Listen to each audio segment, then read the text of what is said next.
Get these helpless old freeloaders away from the pool before they collapse and blame the resort. My parents are paying guests. Step away from them and explain why you're harassing us. The officer shoved the elderly father backward and pointed toward the exit. Stay out of this, tough guy. Your parents are old enough to know when they're not welcome. Do not touch them again. You can speak to me without putting your hands on either of them. Keep threatening us, and all three of you will leave this resort wearing handcuffs. Let my parents go right now, before you make this situation much worse. Both officers laughed, unaware the calm man protecting his parents was carrying the authority to expose every illegal move they made. The Azure Palms resort pool stretched like a sapphire mirror beneath the Florida sun. Palm fronds swayed in the gentle breeze, casting dancing shadows across the pristine deck. Julian Cross sat on a cushioned lounge chair, watching his parents enjoy their first peaceful morning in months. His father, Walter, read a paperback novel, silver hair catching the sunlight. His mother, Bernice, studied the resort's activity schedule, occasionally pointing out something interesting to Walter with the enthusiasm of a woman who rarely allowed herself to relax. Julian had deliberately chosen this chair. From here, he could see every entrance to the pool area. 15 years as an FBI special agent had trained him to notice exits, blind spots, and potential threats. But today, he forced himself to focus on Walter's satisfied smile and Bernice's gentle laughter. His badge and service weapon remained locked in their suite's safe. For 1 week, Julian promised himself, he would be nothing more than their son. No federal cases, no corrupt officials, no late-night phone calls about violent criminals, just family. "You should get in the water," Bernice said, adjusting her wide-brimmed sun hat. "You've been sitting there like a guard dog for an hour." "I'm relaxing," Julian replied, though his eyes continued scanning the deck. Walter lowered his book. "Son, if you can't stop watching every person who walks by, at least get yourself some iced tea." Julian was reaching for his wallet when he noticed them. 2 men in Bellhaven police uniforms approached from the main resort building. The younger officer walked with an aggressive swagger, his chest puffed out like a man looking for trouble. His nameplate read, Morrow.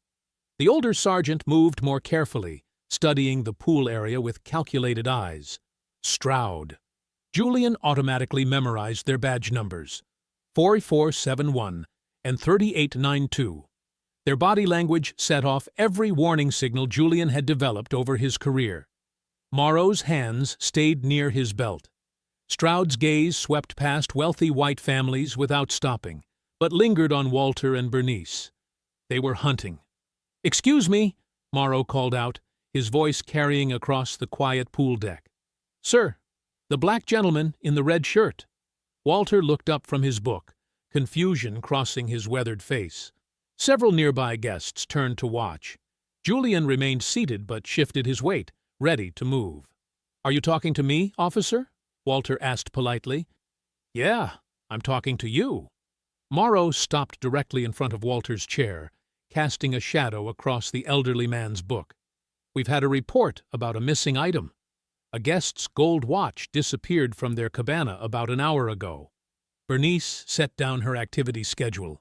"I'm sorry, officer, but we've been sitting right here all morning. We haven't been near any cabana."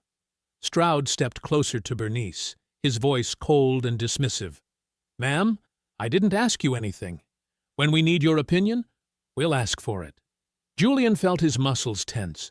He forced his hands to remain relaxed on the armrests of his chair. "Officers," Walter said, closing his book slowly, "I think there's been a misunderstanding. My wife and I have been here since breakfast. Our son can confirm—" "Your son?" Morrow laughed, a harsh sound that made nearby children look up from their pool games. "Right. I'm sure your family has all kinds of stories about how you ended up at a place like this." The insult hung in the humid air like poison. Julian noticed a woman with a phone pointed in their direction. "Good." He caught her eye and nodded slightly, encouraging her to keep recording. "What's that supposed to mean?" Walter asked, his principal's voice carrying the authority of a man who had spent decades dealing with bullies. "It means," Morrow said, stepping even closer, "that people like you don't usually have the kind of money it takes to stay here, unless they find creative ways to pay for it."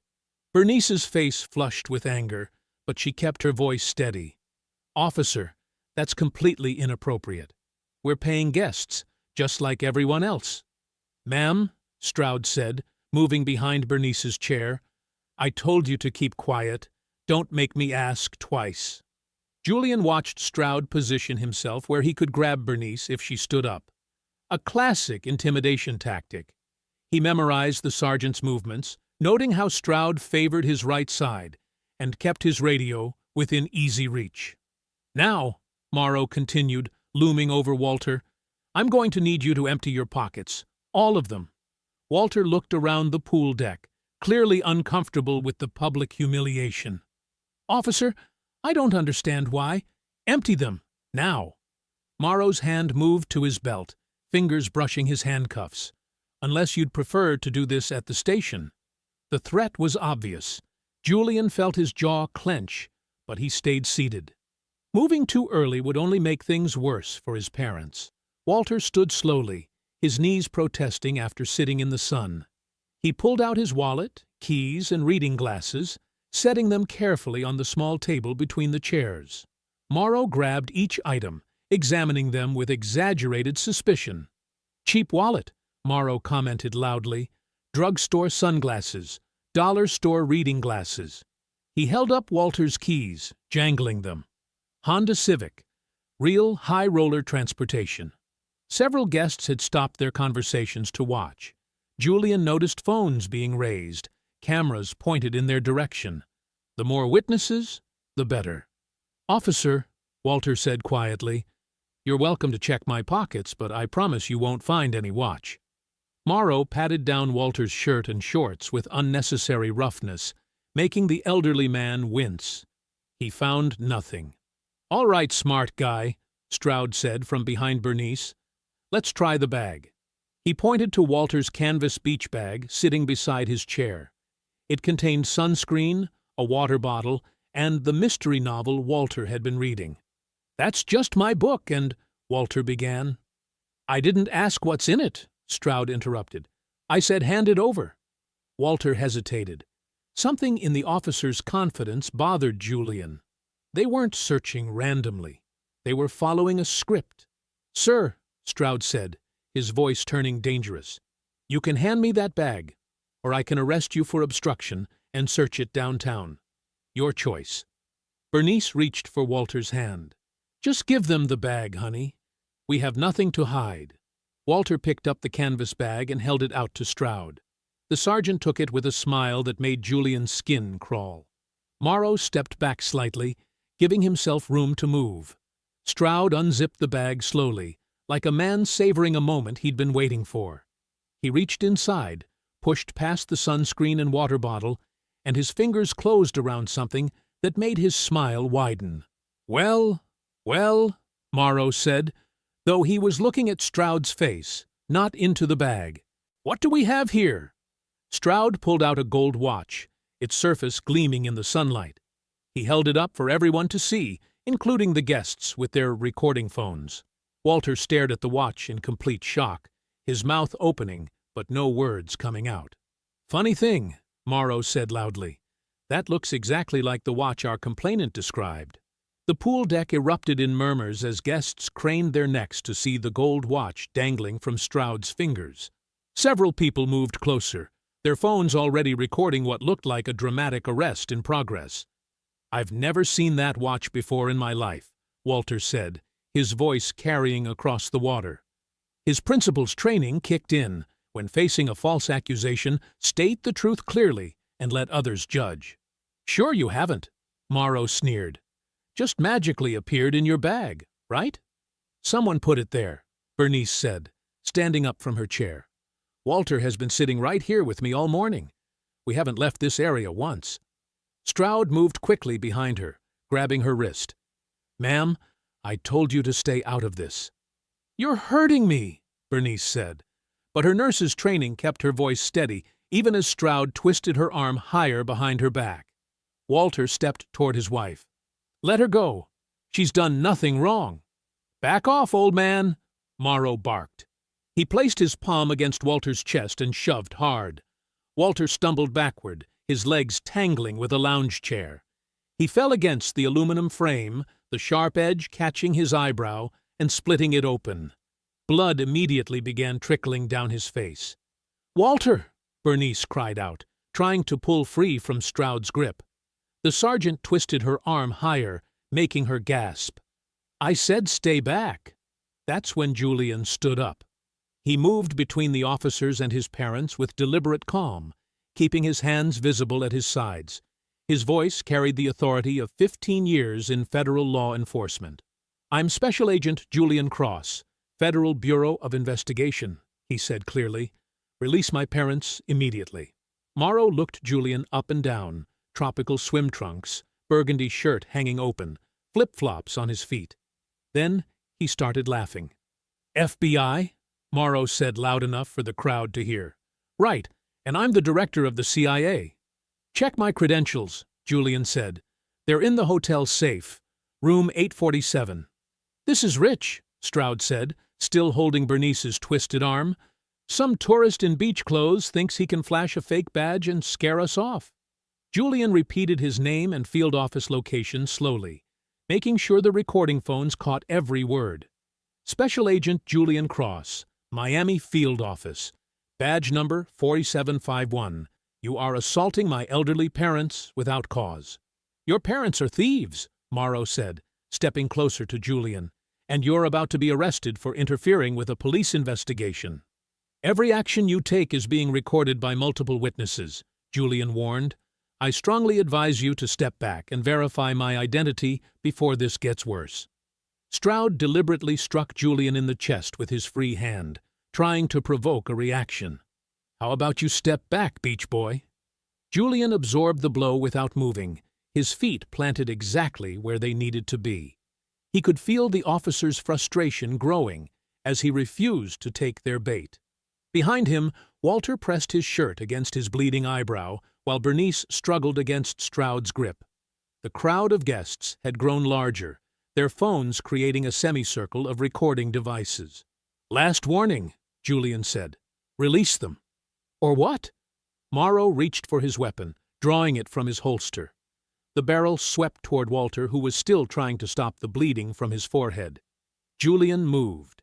In 3 fluid motions, he caught Morrow's wrist, redirected the gun barrel away from his father, and twisted the officer's arm until his grip loosened. The weapon clattered onto the concrete as Julian locked Morrow's wrist and drove him face first to the ground. Stroud released Bernice and charged from behind, but Julian had been counting on it. He pivoted at the last second, caught the sergeant's momentum, and slammed him back first against a poolside table. Julian's forearm pressed across Stroud's throat, pinning him in place. Neither officer had been punched. Both were completely controlled.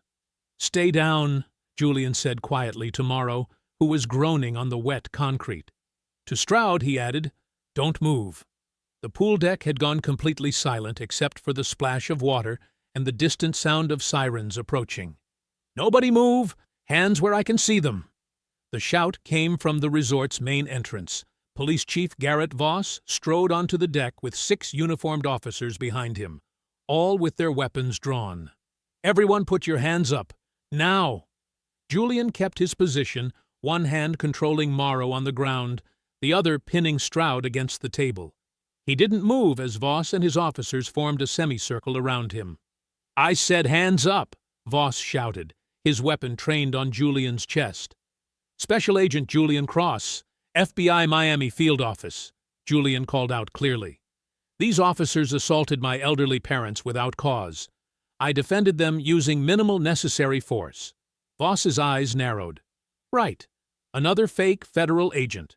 Badge number 4751, Julian said, not moving from his position. "Call the Miami Field Office. Ask for Assistant Special Agent in Charge, Malcolm Vane. He'll verify my identity."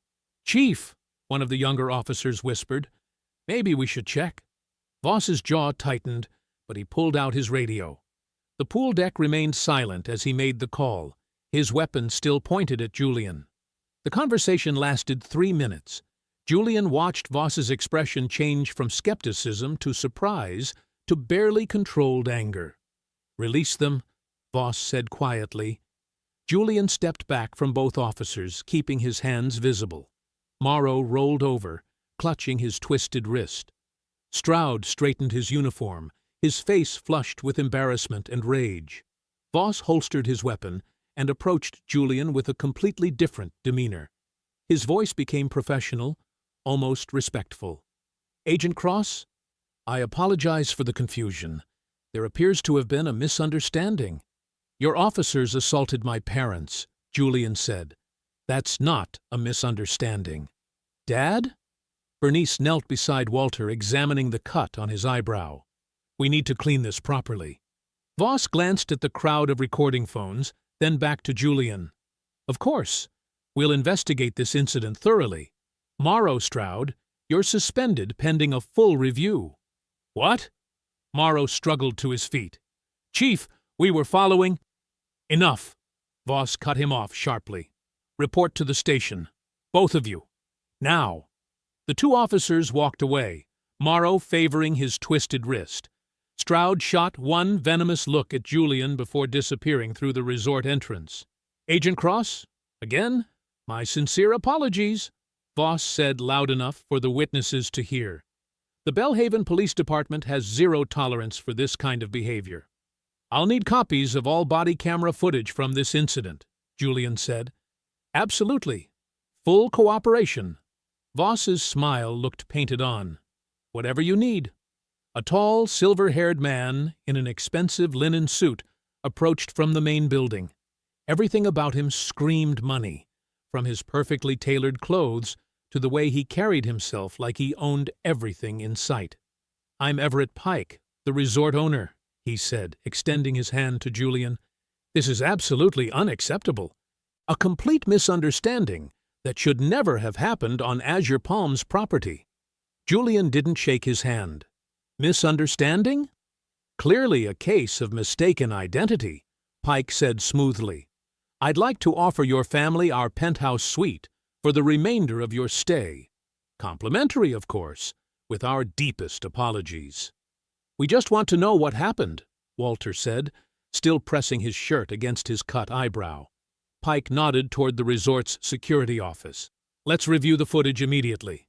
Full transparency." 20 minutes later, they sat in Pike's air-conditioned office watching security monitors. The footage was crystal clear. At 10:47 a.m., a nervous-looking resort employee approached Walter's unattended beach bag while the family was in the pool. He glanced around, then quickly slipped something inside. "Silas Reed," Pike said, his voice disgusted. "One of our maintenance staff." The same footage showed Morrow and Stroud arriving exactly 12 minutes later, heading straight for Walter's bag, like they knew exactly what they'd find. Reed was brought to the office within minutes.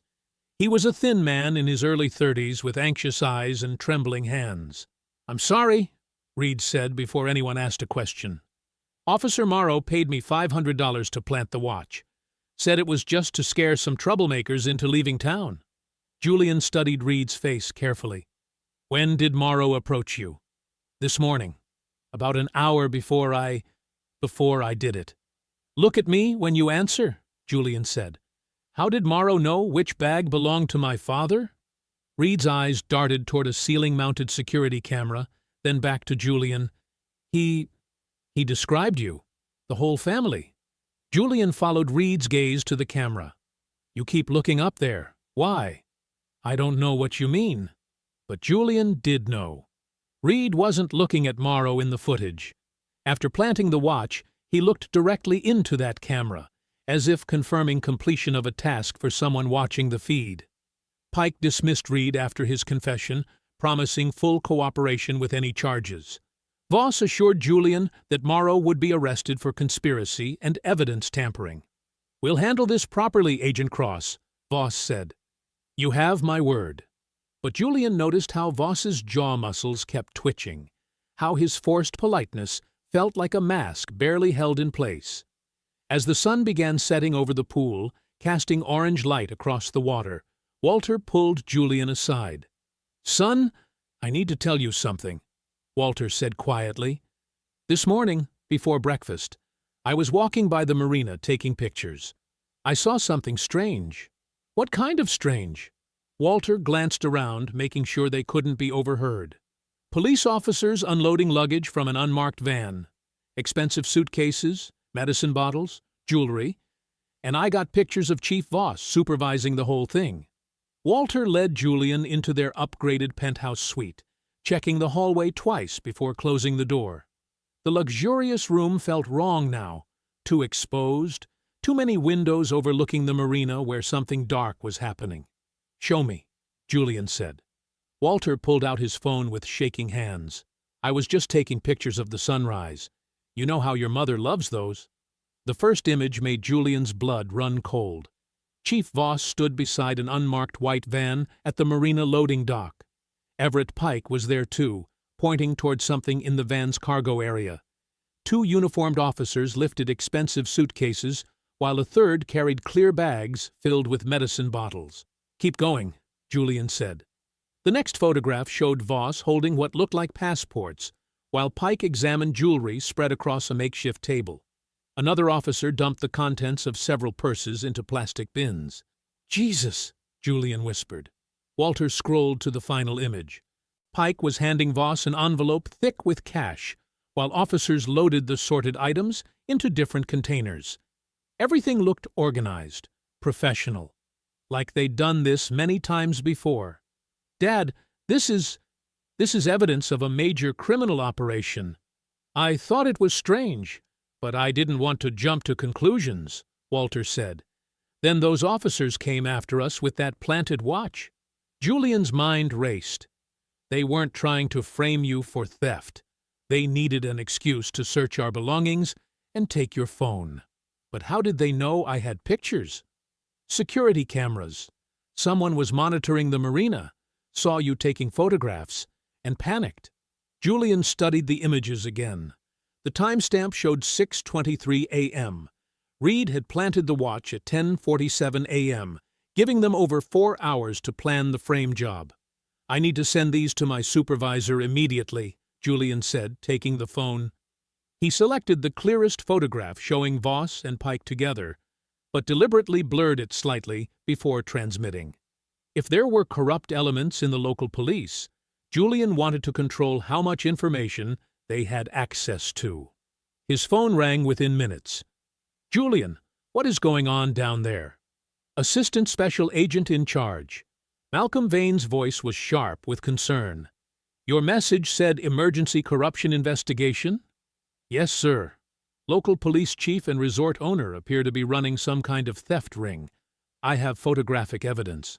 Send me everything you have, right now." "I'm uploading the remaining files as we speak," Julian lied. "Sir, we need an emergency public corruption team down here immediately." "Stay exactly where you are," Vane ordered. "Don't leave that room for any reason. I'm sending federal protection, but it'll take a few hours to coordinate." "What about local police? Can we trust any of them?" "Assume you can't trust anyone in uniform until my people arrive. Lock your door and sit tight." Julian hung up and turned to his parents. "We need to—" The lights went out.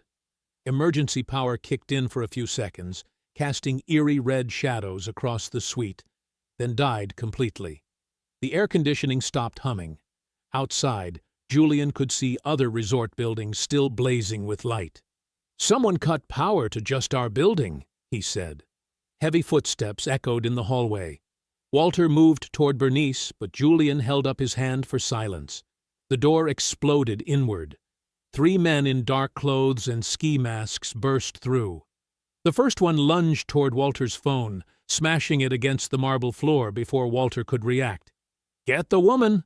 the second attacker growled. Julian stepped into the narrow hallway entrance, forcing them to come at him single file instead of surrounding him. The space was maybe 3 feet wide, perfect for controlling multiple opponents. The first man swung something metallic toward Julian's head.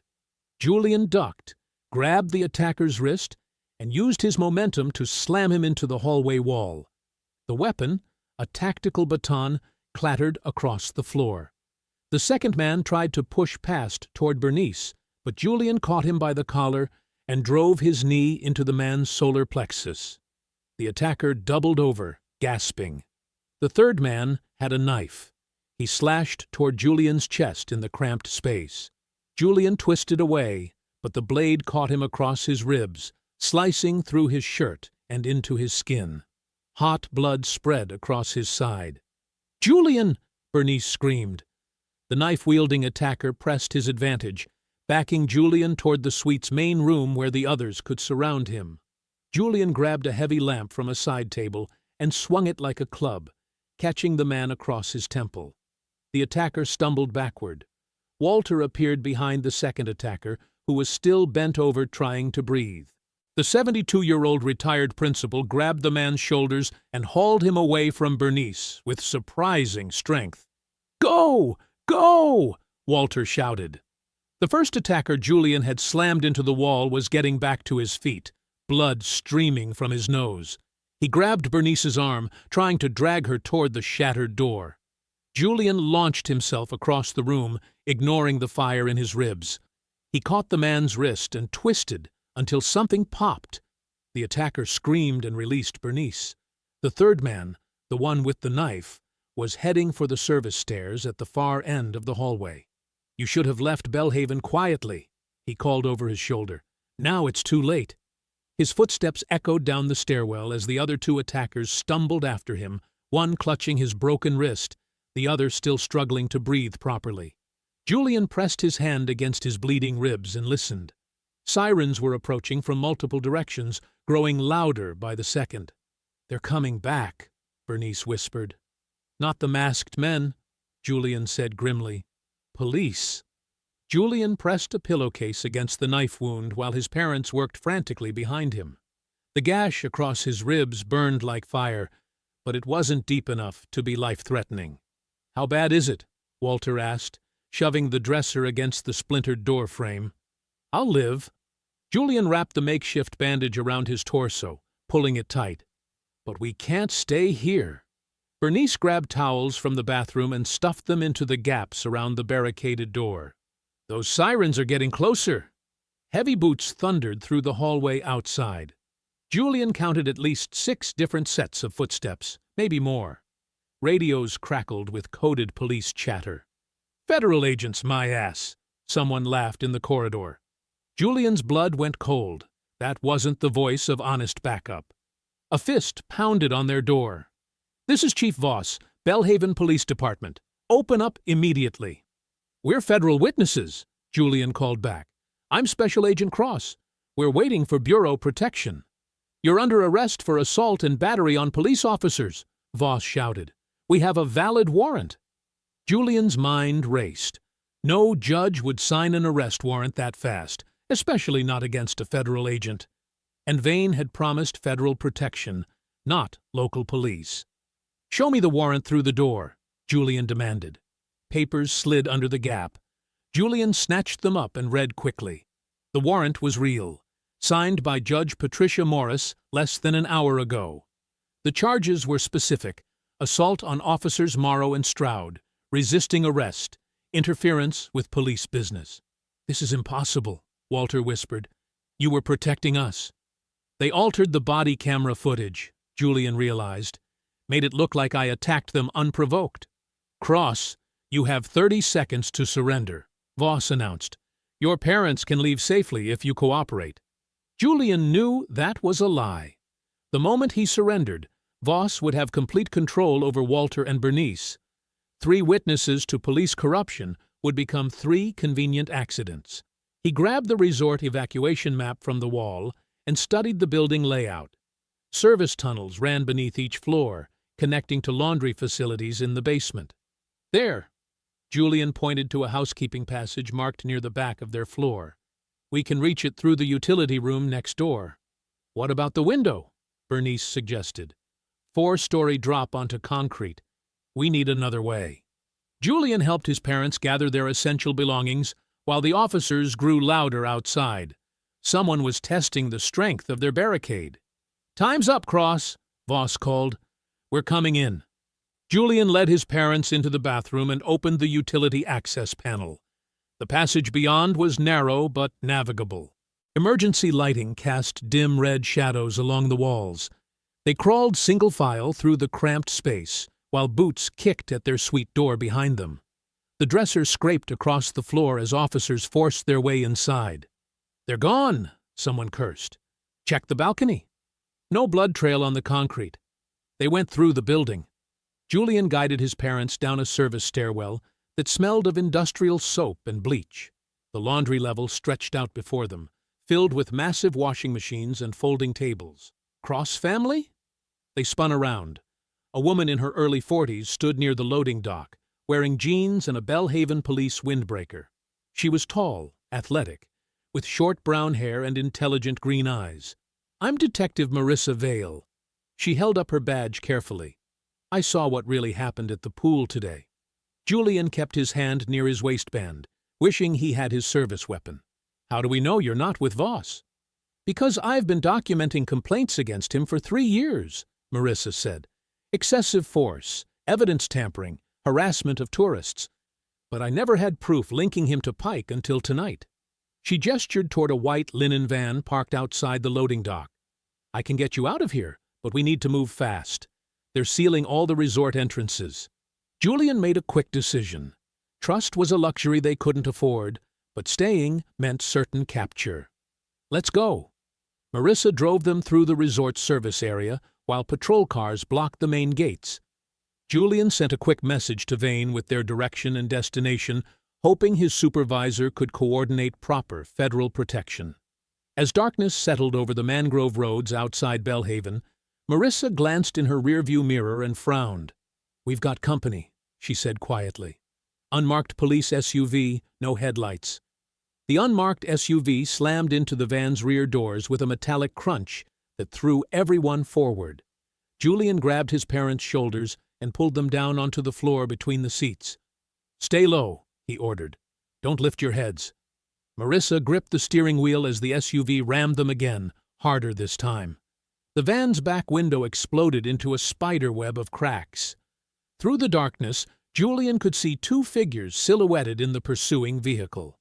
"Morrow and Stroud," Marissa said through gritted teeth, "probably think they can finish what they started at the pool."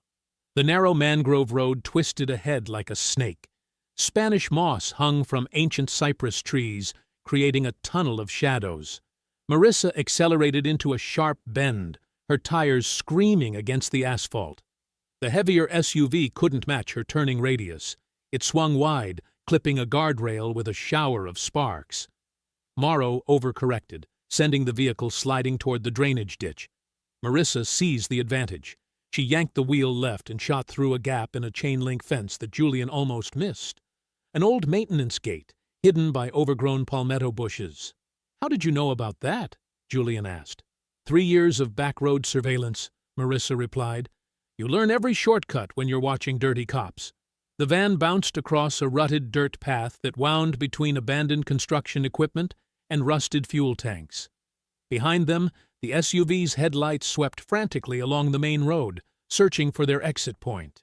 "They'll figure it out soon enough," Walter said quietly. "Those officers don't look like they give up easy." "No," Marissa agreed, "but this buys us time." She drove them to an isolated rental house near Belhaven's old water tower. The single-story structure sat on stilts above a marshy lot, connected to solid ground by a narrow boardwalk. No neighbors, no streetlights, perfect for hiding witnesses. Inside, Marissa flicked on a single lamp and pulled cardboard boxes from a bedroom closet. 3 years of evidence, she said. Every complaint against Voss that got buried. Every tourist who called my desk after being robbed by officers. Julian helped his father to a chair while Bernice examined the knife wound across his ribs. The bleeding had stopped, but the gash needed proper cleaning. "Bathrooms down the hall," Marissa said without looking up from her files. "First aid kit under the sink." While Bernice tended his wound, Julian studied the boxes Marissa had spread across her kitchen table. Dozens of police reports, witness statements, and hotel records. A pattern emerged quickly. They target elderly tourists, Julian realized, people traveling alone, minorities, anyone they think won't fight back. Look at this! Walter held up a photograph of a gray-haired woman in an elegant blue dress. Eleanor Price, 64 years old, from Pennsylvania. She was staying at Azure Palms 3 weeks ago. Bernice leaned over his shoulder and gasped. I remember her. She was sitting alone in the dining room yesterday morning. Someone had grabbed her wrist hard enough to leave finger marks. She said she'd fallen, but I could tell she was lying. Eleanor never made it home, Marissa said grimly. Her daughter filed a missing person report. Said her mother was supposed to call when she reached Orlando International Airport. Walter studied more photographs with the careful attention of a retired principal who had spent decades memorizing student faces. This one, too. Robert Martinez, age 71. He taught 4th grade at Palmetto Elementary for 32 years. I presented him with his retirement watch. And this woman, Walter continued, his voice growing angry. Sarah Thompson. She was my student teacher in 1987, became one of the finest educators I ever supervised. They arrested her for possession of cocaine that mysteriously appeared in her resort bathroom. Julian felt his jaw tighten. How many victims refused to pay? 17 that I've documented, Marissa replied. All of them elderly, all traveling alone or with only their spouse. All people Pike's staff could identify as having limited support systems. What happens to the ones who don't pay? Bernice asked, though her expression suggested she already knew. Marissa pulled out a marina security log she'd copied during an earlier investigation. Her finger traced down a list of late-night boat departures from Pike's private dock. The dates matched perfectly with several disappearances. Near midnight transportation runs, she said quietly. Always the same pattern. Unmarked police van arrives at the marina. Cargo gets loaded onto Pike's yacht. The boat returns empty 3 hours later. Julian secured the house's perimeter while processing what they'd learned. Motion sensors on the boardwalk, curtains drawn tight, cell phone signals blocked to prevent tracking. The rental was registered under a false name Marissa had used for undercover work. Pike selects the targets, Julian concluded, as he returned to the kitchen. His resort staff identifies vulnerable guests with valuable jewelry, prescription medications, or healthy bank accounts. Then Voss's officers manufacture evidence and arrest them. The victims get offered a choice, Marissa continued. Pay a settlement to avoid prosecution, or go to jail on planted charges. Most people pay, rather than risk prison time in a strange city. But some refuse, Walter said, studying Eleanor Price's photograph. Some people have enough backbone to call the bluff. Those people disappear, Bernice whispered, and their families never learn what really happened. Julian felt the rage building in his chest, but he forced himself to stay analytical. Emotion would get them killed. Evidence and strategy would save lives. Near midnight, Marissa made a discovery that changed everything. Hidden in the marina logs were transportation records showing that several victims who had refused to pay their extortion demands were last seen being loaded onto boats at Pike's private dock. They're not just stealing from people, she said, her voice hollow with realization. They're murdering them. The kitchen table disappeared beneath a sprawl of evidence. Police reports mixed with hotel receipts. Witness statements overlapped with marina logs. Julian organized the files with methodical precision while Marissa cross-referenced dates and times. Look at this pattern, Julian said, pointing to a timeline he'd sketched on notebook paper.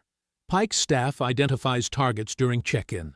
They note expensive jewelry, prescription medications, or anyone traveling alone. Within 24 hours, Voss's officers find a reason to search their rooms.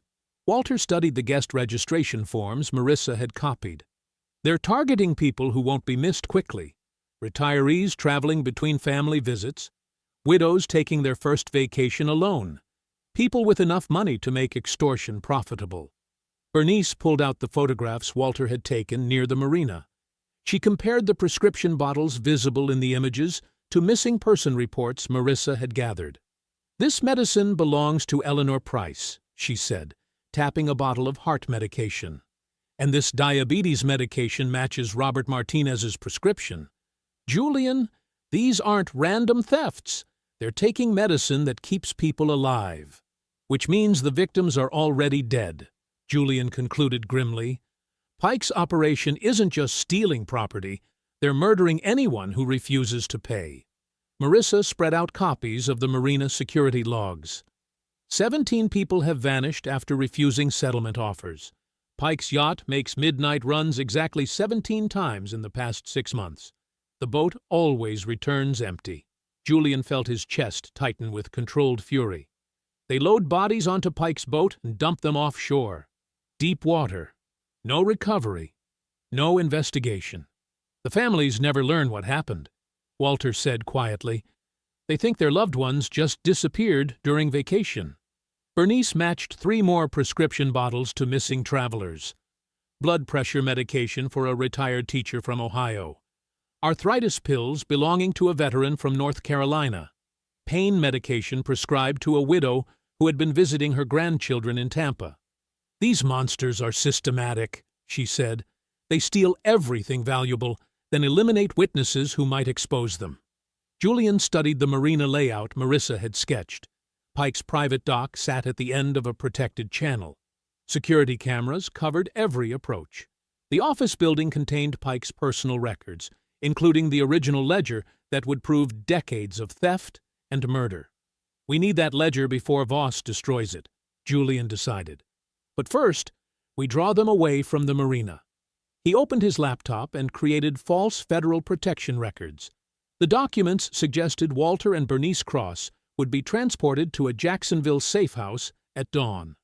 Julian planted the files where Voss could access them through corrupt contacts in the sheriff's department. Next, Julian printed decoy copies of Walter's marina photographs. He placed them in a manila envelope inside a rented sedan parked behind the house. The fake evidence would lead Voss's officers away from their real location. "Marissa, do you have anyone at dispatch you can trust?" "Jenny Cordova," she replied immediately. 23 years on the job. Clean record. Voss has tried to fire her twice because she won't falsify reports. Call her in 30 minutes. Tell her to broadcast our protection route over the police radio. Make sure Voss hears exactly where we'll be traveling." Walter examined Julian's wounded side with concern. "You're moving like that knife went deeper than you admitted." "I'll manage." "No, you won't," Walter said firmly. "I'm driving. You can barely lift your right arm." Bernice prepared medical supplies from Marissa's first aid kit. She memorized the prescription numbers from Walter's photographs, repeating them silently until each combination was locked in her memory. Julian transmitted their operational plan to Malcolm Vane's encrypted phone. The message included their timeline, the decoy route, and a request for federal tactical support. But Julian deliberately withheld their true destination. If information was being leaked to Voss, Vane would reveal himself by acting on details only he possessed. "If Vane is clean, he'll coordinate with us properly," Julian explained. "If he's compromised, he'll warn Voss about our real movements." Marissa checked her service weapon and spare ammunition. "What if Voss doesn't take the bait?" "He will," Julian said with certainty. "He thinks we're ordinary tourists who stumbled onto something big. He believes pressure and violence can make us disappear like all the others." Walter folded the marina map into his shirt pocket. "What about the families? Eleanor Price's daughter is still waiting for her mother to come home." "When we get that ledger, every victim gets justice," Julian promised. "Every family gets answers." Bernice secured Walter's photographs in a waterproof envelope. These people trusted that their vacation would be safe. They believed police officers were there to protect them. "Voss and his men betrayed that trust," Julian said. "Now they'll pay for every life they stole." At first light, Julian limped toward the decoy sedan while Walter started the engine. Bernice climbed into the passenger seat with medical supplies and the memorized prescription numbers. Behind them, Marissa waited in an unmarked patrol car, ready to follow at a careful distance. The trap was set. Dawn painted the coastal highway in shades of orange and gold as Walter gripped the steering wheel with steady hands. The sedan's engine hummed beneath them, carrying the Cross family toward what they hoped would be safety. In the passenger seat, Bernice kept her eyes fixed on the side mirrors, watching for any sign of pursuit. 3 vehicles, she said quietly. Black SUVs. They're moving faster than traffic. Julian twisted in the back seat despite the sharp pain in his side. Through the rear window, he counted 6 men spread across the approaching vehicles. That's Morrow's unit. Stroud's driving the lead SUV. Walter's knuckles whitened on the wheel. How did they find us so quickly? Someone told them exactly where we'd be, Julian said grimly. The implications hit him like a physical blow. Only Malcolm Vane had received their complete protection route. His own supervisor, the man he'd trusted with 15 years of cases, had sold them out. The first SUV closed the distance rapidly. Morrow leaned out the passenger window, his face twisted with rage from yesterday's humiliation at the resort pool. He raised a megaphone to his lips. "Pull over immediately! Federal fugitives in stolen vehicle." "Stolen?" Bernice said incredulously. "We rented this car legally." "They're broadcasting lies to justify whatever they do next," Julian explained. He pressed his hand against his wounded side, feeling fresh blood seep through the bandage. "Dad, when I tell you to turn, don't hesitate." The lead SUV surged forward and slammed into their rear quarter panel. The impact sent their sedan skidding toward the right shoulder, where orange construction barriers lined the roadway. Walter fought the wheel, keeping them from spinning out. "Again!" Morrow shouted from the SUV. "Ram them into the barriers." Stroud's vehicle struck them harder this time. The sedan's rear bumper crumpled, and sparks flew as metal scraped against asphalt. Walter managed to straighten their course, but the construction zone was narrowing ahead. Concrete barriers funneled traffic into a single lane approaching the Belhaven River drawbridge. Julian studied the bridge timing board mounted beside the roadway. "That bridge opens for boat traffic every hour on the half-hour. It's 7:28 now." 2 minutes, Walter calculated. Less than that. The warning lights are already flashing. Bernice watched the pursuit vehicles spreading out behind them. "They're trying to surround us before the bridge." The drawbridge ahead began its slow, mechanical rise. Traffic backed up quickly as cars stopped at the safety gate. But Julian noticed something the pursuing officers had missed: a narrow maintenance lane that ran alongside the main roadway. "Dad, see that service road on the right? Take it. Now." Walter yanked the wheel hard right just as Stroud's SUV prepared for another ramming strike. Their sedan bounced over rough pavement and into the maintenance lane. Behind them, Stroud couldn't adjust in time.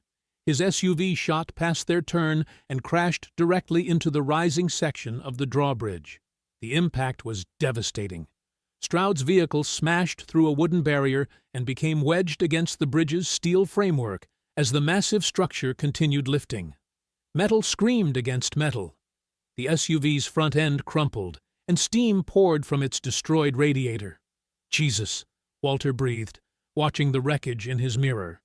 But Morrow's SUV had followed them into the maintenance lane. The officer's face was purple with fury as he accelerated toward their damaged sedan. "He's not stopping," Bernice warned. Julian spotted a chain-link gate ahead that blocked the service road. "Dad, clip that gate support post. Knock it down behind us." Walter aimed for the gate's weak point and struck it perfectly. The chain-link barrier toppled backward, its metal frame tangled with concrete posts.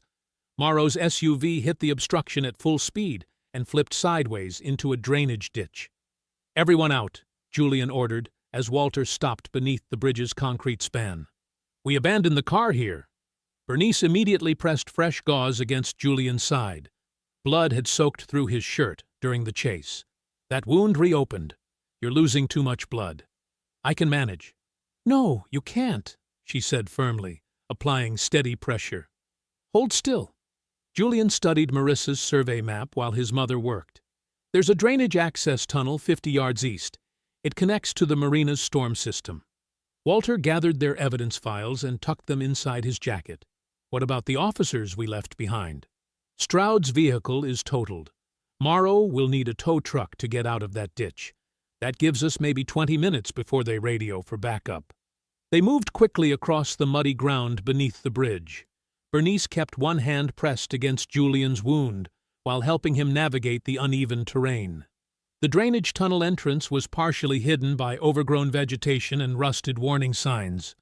"This connects directly to the marina," Julian confirmed, examining the map. Marissa marked it during her survey work 3 years ago. The tunnel was narrow and dark, forcing them to move in single file. Walter led with his phone's flashlight while Bernice stayed close behind Julian, monitoring his condition. Their footsteps echoed off concrete walls as they followed the underground passage toward Pike's Marina. After 10 minutes of careful progress, they reached a metal grate marked with marina maintenance symbols. Julian tested the lock and found it already broken, probably by homeless individuals seeking shelter during storms.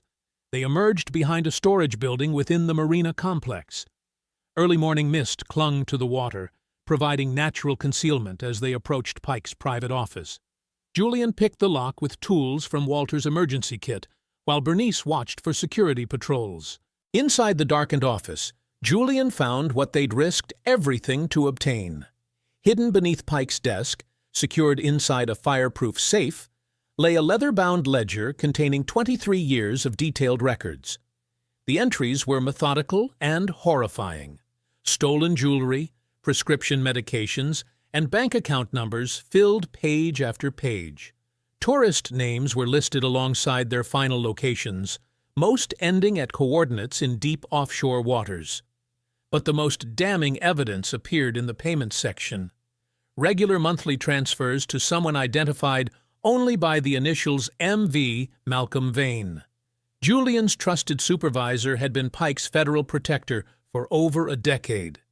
Julian's hands moved quickly across the ledger pages, his phone camera capturing every line of Pike's meticulous records. The morning light filtering through the office windows revealed entries that made his stomach turn. Each victim's name was followed by stolen items, bank transfers, and coordinates that led to empty water. "Someone's coming," Walter whispered from his position at the window. "Security guard making his rounds." "Almost finished," Julian muttered, photographing the final payment pages.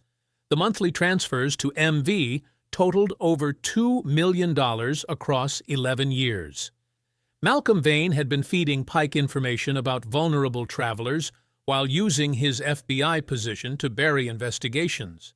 Bernice worked through labeled storage crates stacked against the office walls. Her medical training helped her identify prescription bottles, but what she found was far worse than stolen medication. Each crate contained personal belongings that told stories of vanished lives. "Julian, look at this," she called softly, holding up a silver bracelet. This belonged to Eleanor Price, the widow from the dining room. Her initials are engraved inside. Walter joined them, examining the bracelet. She was sitting alone at breakfast yesterday. Said her husband died 6 months ago. Pike targeted her, Julian realized. Single traveler, no immediate family checking on her whereabouts. Bernice continued searching the crates with growing horror. Wedding rings wrapped in tissue paper, military service medals from Korea and Vietnam, reading glasses with broken frames. Each item represented someone who had trusted a luxury resort and disappeared forever. "These people didn't just lose money," she whispered. "They lost everything." A soft scraping sound came from the office's rear wall. Julian spun toward the noise, hand instinctively reaching for his weapon. But Marissa Vale emerged from a concealed maintenance hatch, muddy and breathless from crawling through the drainage system. "Voss has half the department searching for you," she reported. "He's telling everyone you're armed and dangerous. Claims you attacked officers and kidnapped your parents." Julian uploaded the ledger photographs to 3 separate encrypted accounts. "The corruption goes higher than Voss. My supervisor Malcolm Vane has been protecting this operation for years.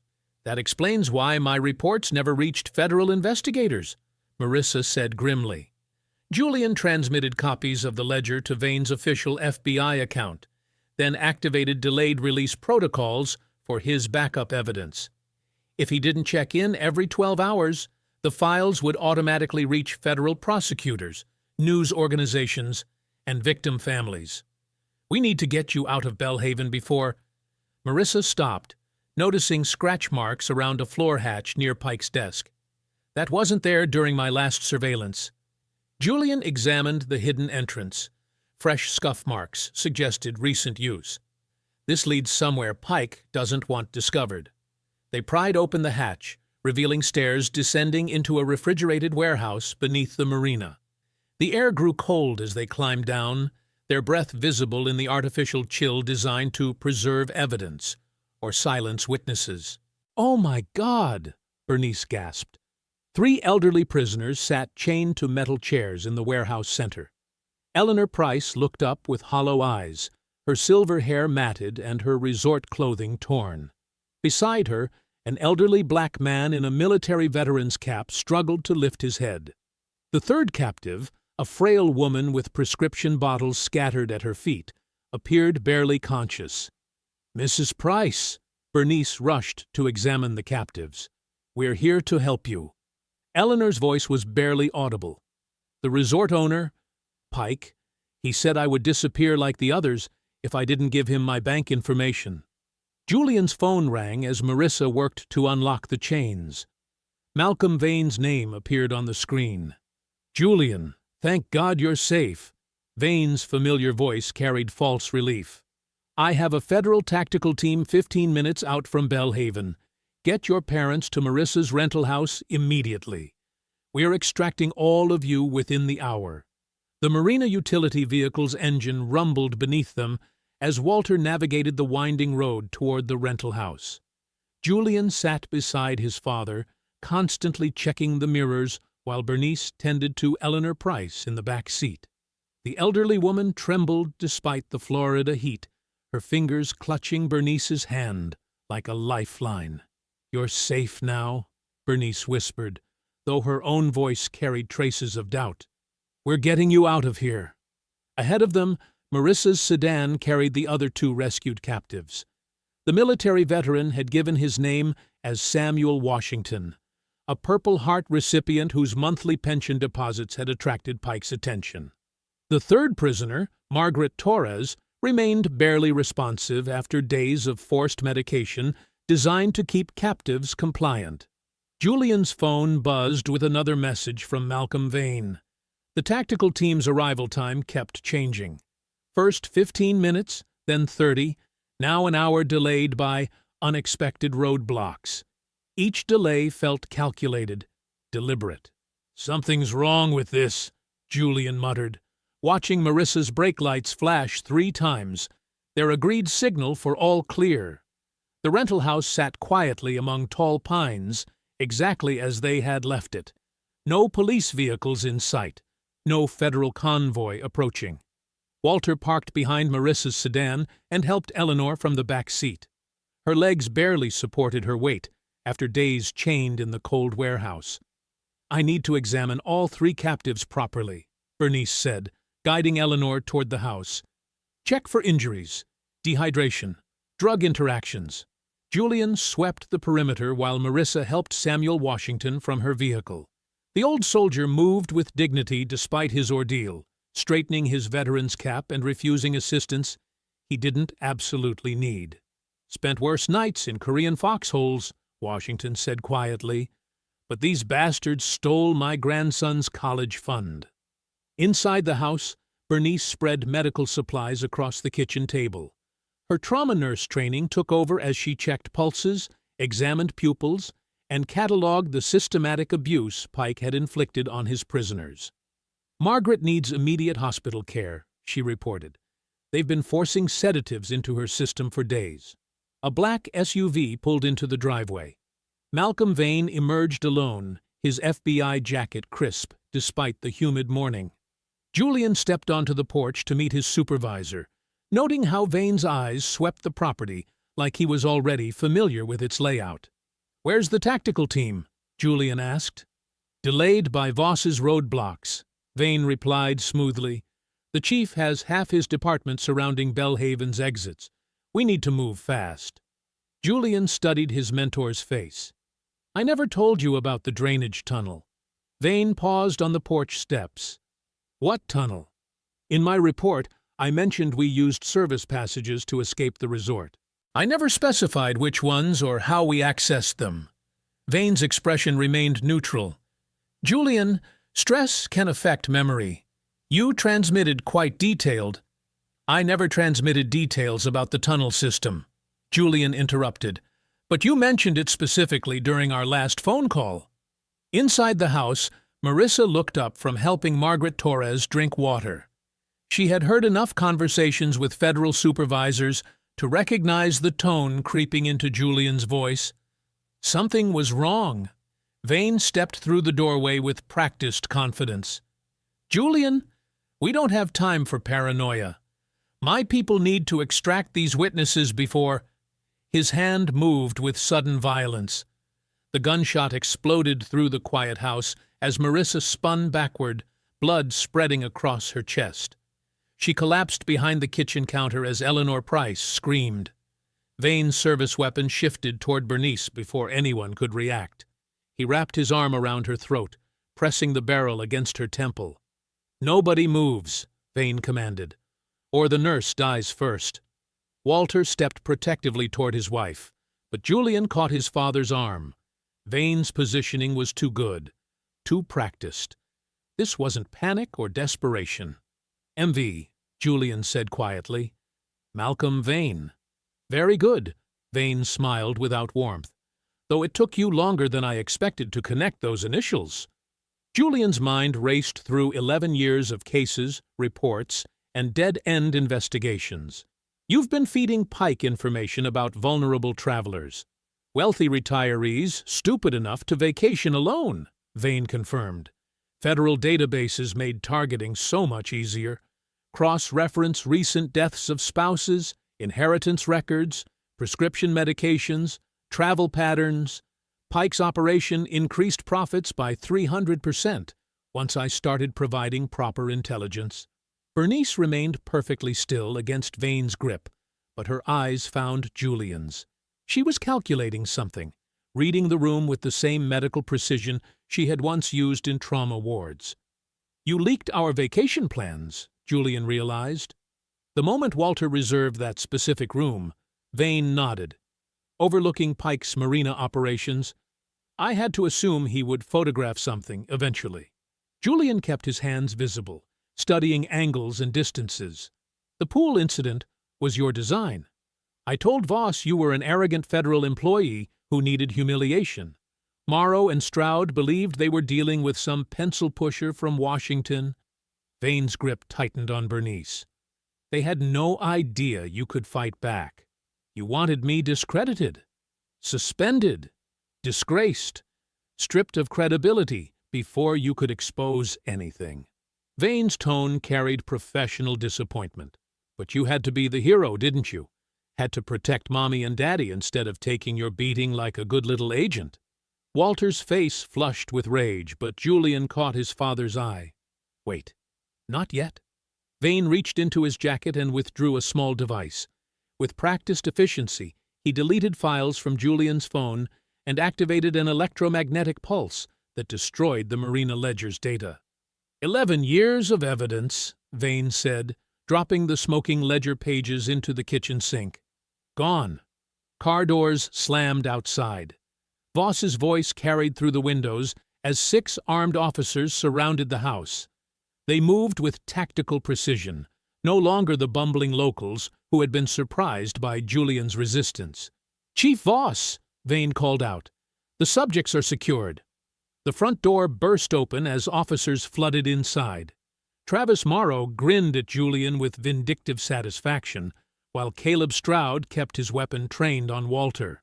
Well, well, Voss announced, the federal hero and his loving family. Julian's hands were yanked behind his back as plastic restraints cut into his wrists. Walter received the same treatment, though the officers were rougher with the elderly man, forcing him to his knees before binding his arms.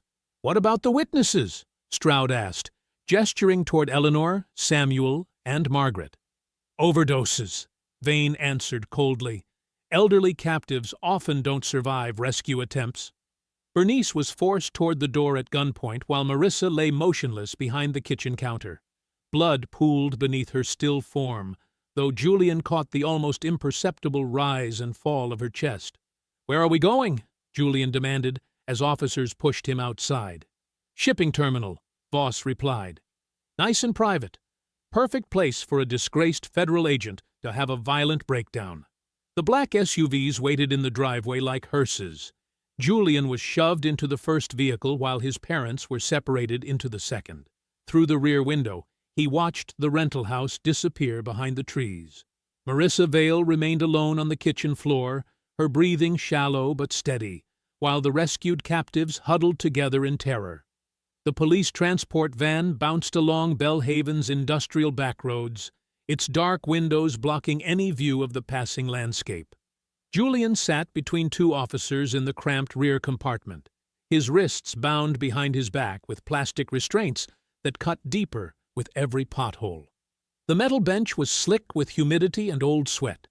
Walter and Bernice occupied the opposite bench, flanked by Morrow and Stroud. Julian's father kept his head down, but his eyes moved constantly, memorizing faces, badge numbers, anything that might matter later. Bernice maintained her medical trainings calm under pressure, though Julian caught her subtle glances toward the bandage over Walter's split eyebrow. "Comfortable back there, Agent Cross?" Vane called from the passenger seat, his tone mockingly conversational. "I hope you're enjoying your last family road trip." Voss drove with deliberate slowness, savoring each mile toward their destination. "Shame about Detective Vale," he said. "Good officer. Too bad she got caught in the crossfire when a dangerous federal agent had his breakdown." Julian spoke quietly, his voice barely audible over the engine. "You destroyed the wrong evidence, Malcolm." Vane twisted in his seat, eyes narrowing. "What did you say?" "The ledger you burned. The files you deleted from my phone." Julian met his supervisor's glare without flinching. "Decoys." The van's interior fell silent except for road noise and the officer's breathing. "I divided everything into encrypted fragments before transmitting," Julian continued. "Standard protocol when dealing with potential corruption at supervisory levels." Vane's face darkened with rage. "You're lying." "Bernice memorized the prescription bottle numbers from the captive's medications," Julian said, nodding toward his mother. "Cross-referenced with the Marina manifests you never found." Bernice lifted her chin slightly, confirming the statement without words. Her decades of trauma nursing had trained her to remember precise pharmaceutical details under extreme stress. "Walter photographed the access cards Pike's men used at the loading docks," Julian added. "One of those cards is still hidden beneath his bandage." Walter's eyes flicked upward toward his forehead, where gauze covered the cut Morrow had inflicted. The small rectangular shape was barely visible beneath the medical tape, but Julian had noticed it during their brief reunion at the rental house. "Even if that's true," Voss snarled, "you're all dead in 30 minutes. Evidence doesn't matter when there's nobody left to testify." Julian smiled grimly. "Then you better hope Marissa Vale is really dead." The van suddenly swerved as Vane grabbed the wheel. "What do you mean?" "Bernice shoved her sideways just before you fired," Julian explained. "The bullet missed her heart." Back at the rental house, Marissa Vale dragged herself across the kitchen floor, leaving a trail of blood from her shoulder wound. Pain shot through her left side with every movement, but the bullet had passed through muscle without hitting vital organs. She reached the cabinet where Julian had shown her the concealed emergency transmitter. Her fingers found the hidden switch, activating the device with shaking hands. The encrypted evidence fragments automatically unlocked and transmitted to the Jacksonville FBI field office, the Florida Department of Law Enforcement, and 3 separate news organizations. Julian's careful preparation ensured multiple backup systems in case his primary contact was compromised. The van pulled through the gates of Belhaven's abandoned shipping terminal, past rusted warehouses and broken loading equipment. Massive cranes cast long shadows across empty concrete platforms that stretched toward the harbor. Voss parked beside a weathered building marked Bay 7. The structure reeked of diesel fuel and rotting fish, its windows boarded with salt-stained plywood. "End of the line," he announced. Officers dragged the family from the transport van and separated them immediately. Julian was shoved through the loading bay's roll-up door and chained to a support beam inside the cavernous space. The restraints were professional grade, designed to hold dangerous prisoners. Morrow and Stroud began arranging the crime scene with practiced efficiency. They scattered FBI case files across the concrete floor, planted Julian's service weapon in his vehicle, and positioned shell casings to support their narrative of a federal agent's violent breakdown. "Make sure the angles work for the cameras," Voss instructed. "Internal Affairs needs to see clear evidence of premeditation." Julian tested his bonds carefully while appearing defeated and weakened. The chain allowed minimal movement, but he could reach the fuel shutoff valve behind the support beam. Emergency lighting cast harsh shadows across the loading bay, creating blind spots near the rear exits. 2 guards remained stationed by the main doors, while 3 more patrolled the perimeter. Their rotation pattern became clear after several minutes, predictable gaps that could be exploited with proper timing. The concrete floor showed stains from decades of industrial use, but Julian noticed fresh hydraulic fluid leading toward the dock equipment. Active machinery meant power sources, electrical panels, and potential weapons. His shoulder wound had reopened during the struggle at the rental house, but the injury looked worse than it was, giving him an advantage if the guards underestimated his remaining strength. Voss approached with theatrical satisfaction, believing he was addressing a helpless prisoner. "Any last words, Agent Cross?" Julian raised his head slowly, meeting the corrupt chief's eyes with calm determination. "Just one," he replied. "Justice." Rain hammered against the metal roof of Bay 7 like machine gun fire, drowning out the distant sound of harbor traffic. Water leaked through rusted seams, creating puddles that reflected the harsh industrial lighting. Vane held a small digital recorder toward Julian's face, his expression cold and professional. "State your name for the record." "Go to hell." Voss stepped forward and backhanded Julian across the jaw. "This can be easy or hard, Agent Cross, but you're going to confess to planning this entire operation." Julian spat blood onto the concrete floor. "What operation? Protecting my family from your criminal conspiracy?" "The operation where you used your FBI position to extort money from resort guests," Vane replied smoothly. "Where you recruited your elderly parents to help you plant evidence and threaten innocent tourists. Nobody will believe that." "They will when we show them the weapons cache in your hotel room," Voss said. "The fake identification documents. The offshore bank accounts we're about to discover." Julian's restraints cut into his wrists as he tested their strength again. The chain held firm, but he'd identified the weakness, an electronic lock mechanism that required a key card to release. "Your parents were willing accomplices," Vane continued, pressing the record button. "Admit it, and their deaths will be quick.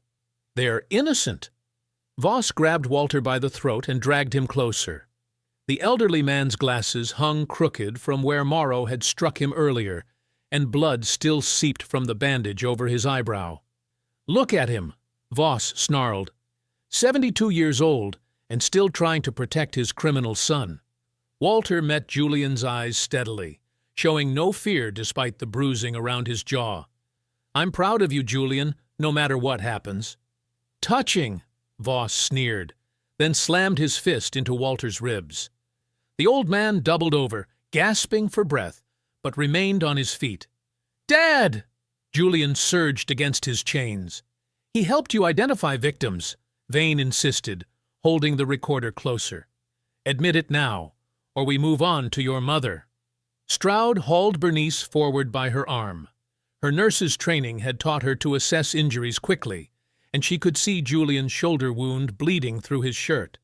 "My son never hurt anyone," she said firmly. "Unlike you animals." Voss raised his hand toward her face.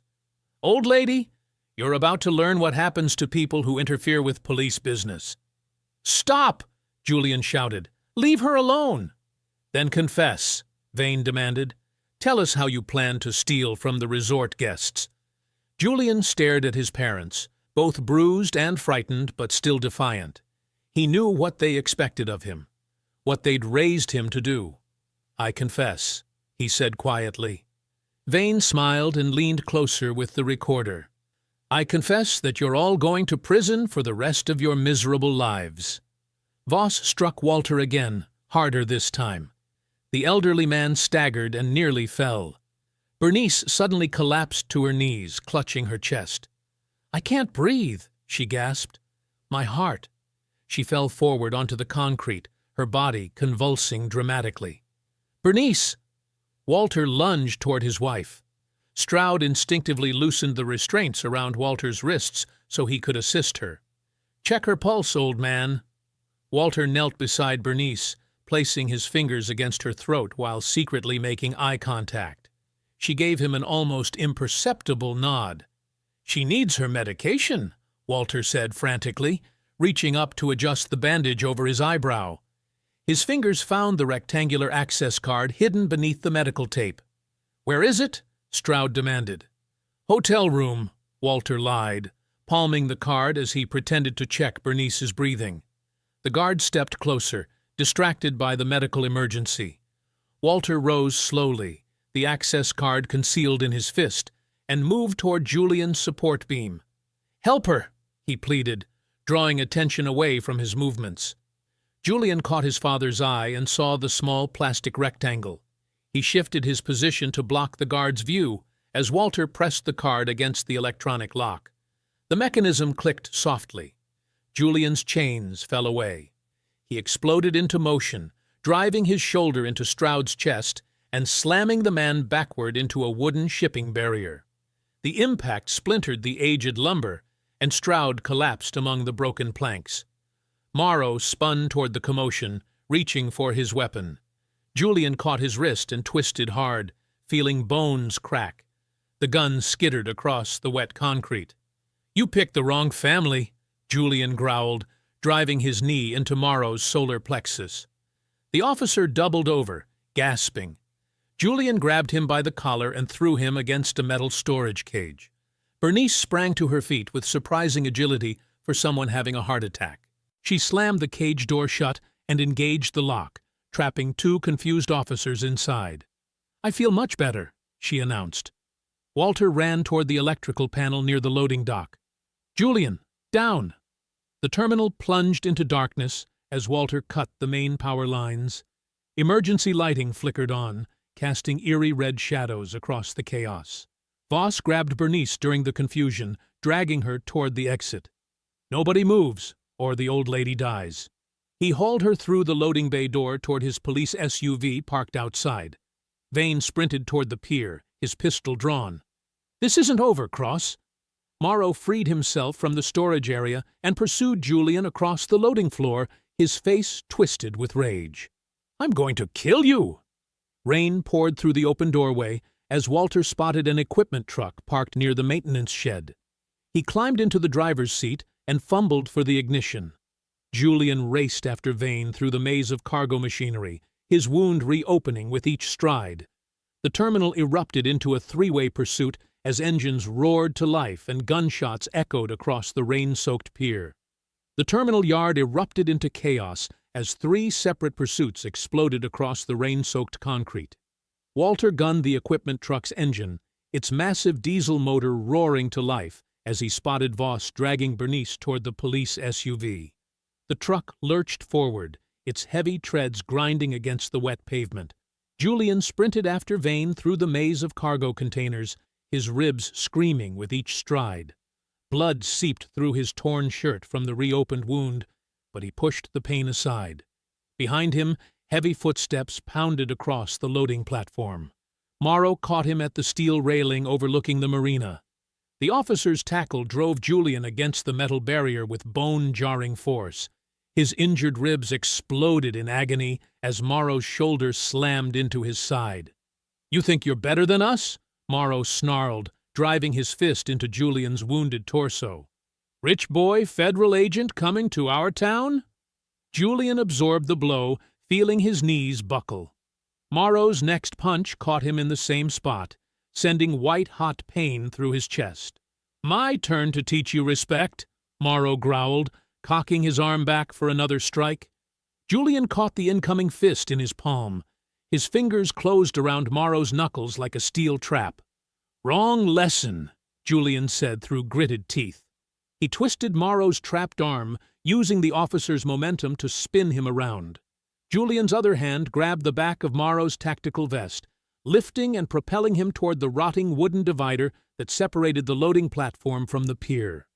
Morrow crashed through the weathered planks with a thunderous crack. Splinters exploded in every direction as the barrier disintegrated.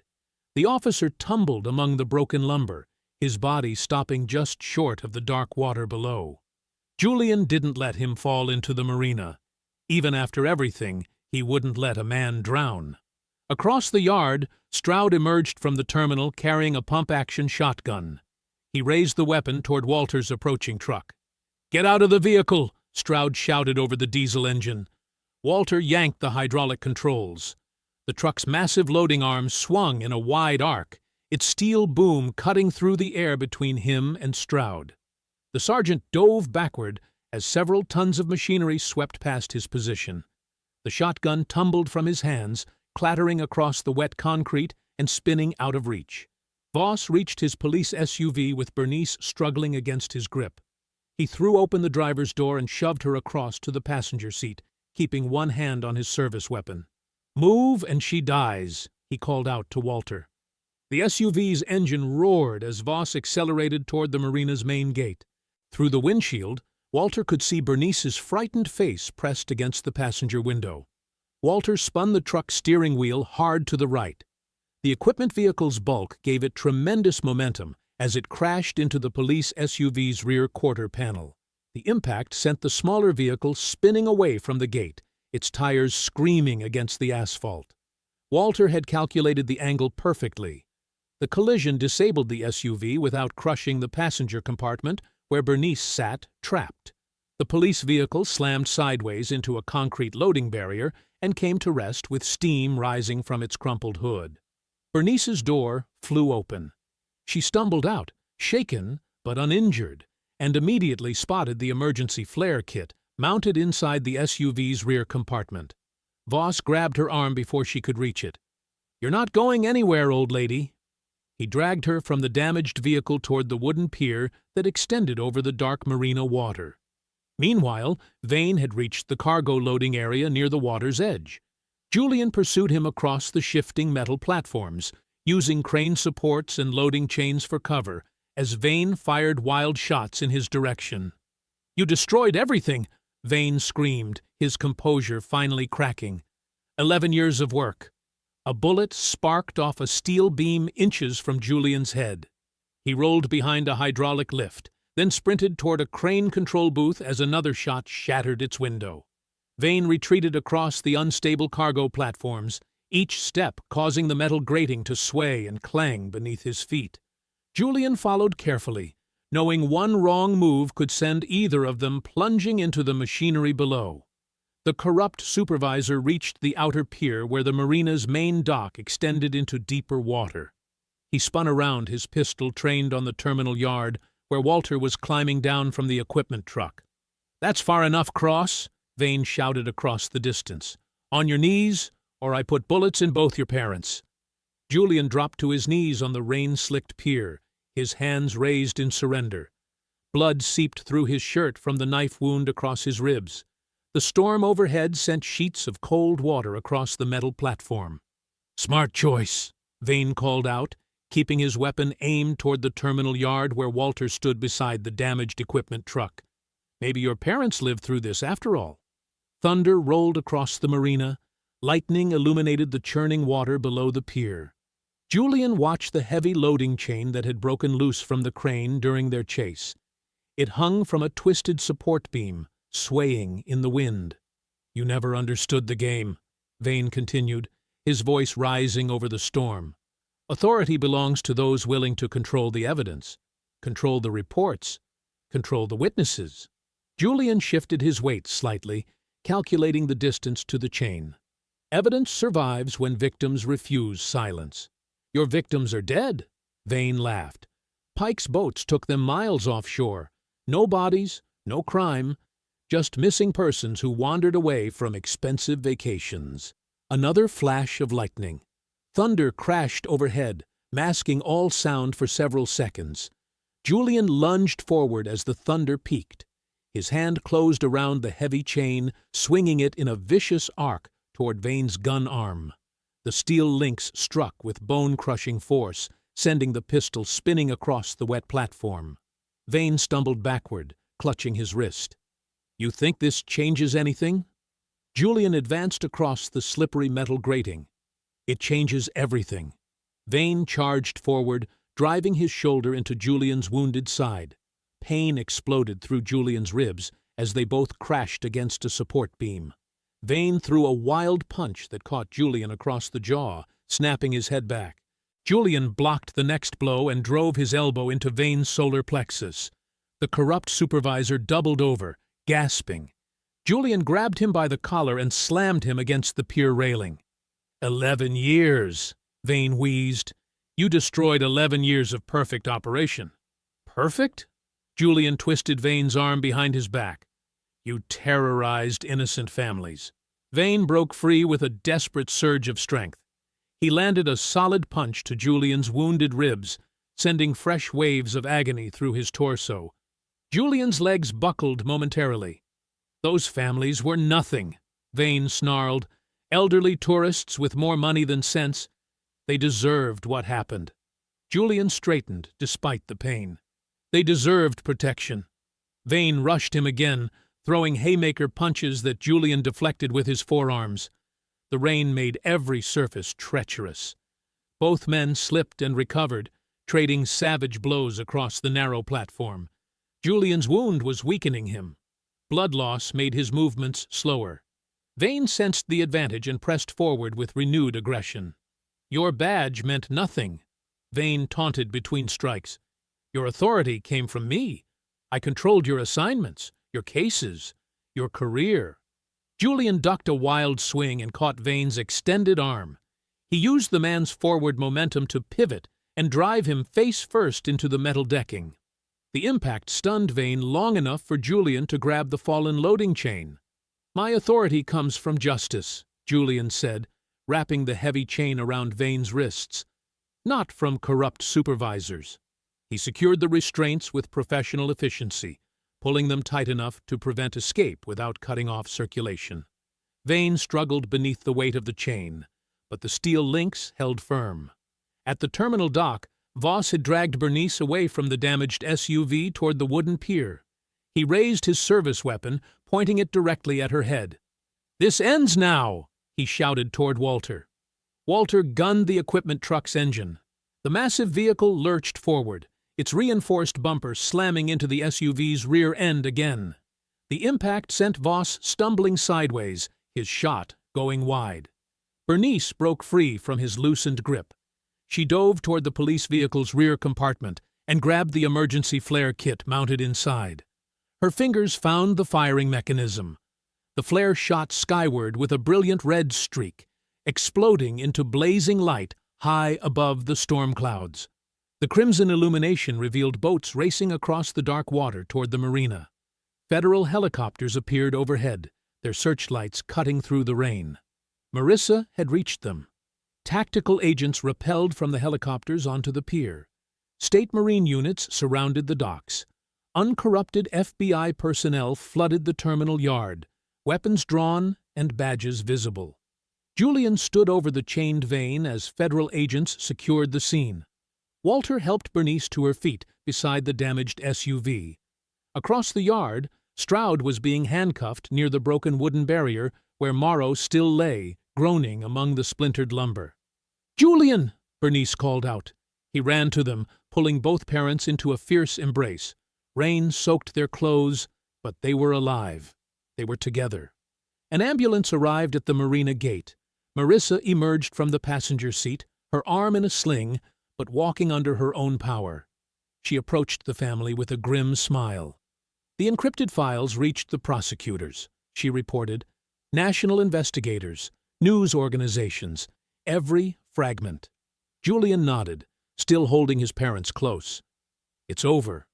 The fluorescent lights in Belhaven Regional Hospital cast harsh shadows across Julian's face as the emergency room doctor worked on his injuries. Each stitch pulled tight against the knife wound along his ribs.